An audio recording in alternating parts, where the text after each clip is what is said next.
as a wetland, but you're saying under the new clarified rules it would not be. It's a farming activity, it would be exempt. Is that correct? That's correct. Okay. So if we are stuck with the Bush guidance, then that farmer is stuck with that ruling. If we move beyond the Bush guidance, that farmer and other farmers would be exempt in similar circumstances. Correct. With erosional features. Okay. Excellent. You know, you've received a million comments. I assume that, you know, as we heard, they are all going to be posted. They haven't been. I think that would be useful. You don't have to post 100, 200, 300,000 identical postcards, but at least an example of one saying there are 300,000 postcards like this, but it should all be posted. Now, have you listened? Are we going to have clarifications and changes in the final rule, Administrator McCarthy? Yes, sir. Okay. So we are going to have changes. Yes. Has any member of this panel seen those proposed changes? Not as yet, no. Okay. Has any of the advocacy groups on either side of the issue seen those proposed changes? Not as yet, no. Okay. So you are going to be responsive to concerns that have been raised about ditches, about erosional features, and other major, you know, consistent, persistent concerns that I've heard in this rule. You're going to clarify, and you go on to say that, in fact, that ditches will be, there will be more clarification and an exemption for ditches than under the Bush rule. That's correct. Okay. So why would we want to stop that? I think one of the reasons to go to rulemaking, which was a judgment that this administration made, was to listen to all of the people who said that this is important enough, and the transparency and certainty of the rulemaking process is what we need. We put a proposal out specifically to generate comment, right, to learn from that. You will admit that the initial rule did create a good deal of confusion. You had to keep issuing statements saying it doesn't do this, it doesn't do that, it doesn't do this, it doesn't do that.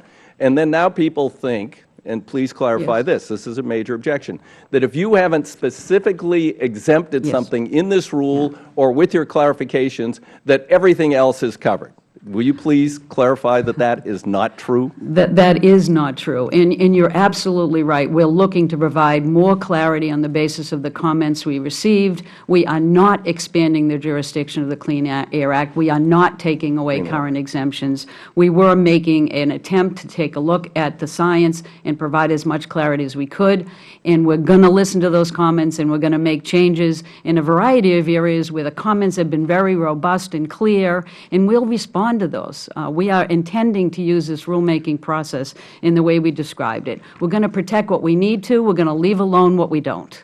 Former Subcommittee Bishop offered an amendment last year which said prohibited the rule from going into effect if it expanded the authority over waters never before covered by the Act. Do you have any problem with that? Would that affect this rule?